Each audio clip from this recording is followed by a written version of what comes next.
Jésus qui, dans son dépouillement, s'affirme comme fils de l'homme et fils de Dieu, prend un linge et le noue à sa ceinture.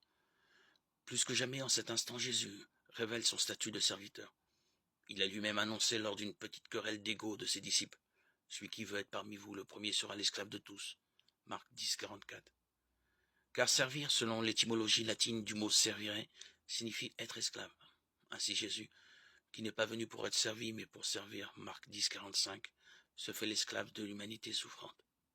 Il n'a pas d'autre mission que de se faire l'esclave bienveillant d'une humanité qui n'attend pas et ne comprend pas que son Dieu se fasse serviteur.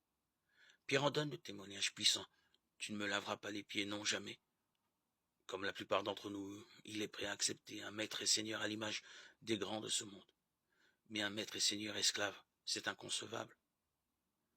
Depuis 2000 ans, l'attitude de Jésus déroute nos conceptions de Dieu. Chaque époque a essayé de négocier avec plus ou moins de bonheur l'idéal d'un Dieu tout-puissant, facile à ranger dans un ciel lointain, et la réalité des gestes de Jésus qui impose de s'accommoder d'un Dieu qui s'abaisse jusqu'à se faire notre esclave.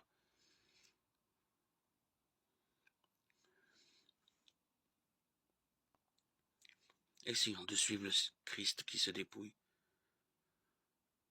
De quels vêtements protecteurs pourrions-nous nous défaire pour être plus en vérité face à nos proches? Tentons de prendre la place de l'esclave qui se met au service désintéressé de son prochain. Écoutons le Christ nous rappeler qu'il a soif de notre soif de lui. Comme nous le cite le récit de la Samaritaine. Serviteur de notre vie, il n'attend que le bonheur de nous donner à boire l'eau de sa vie.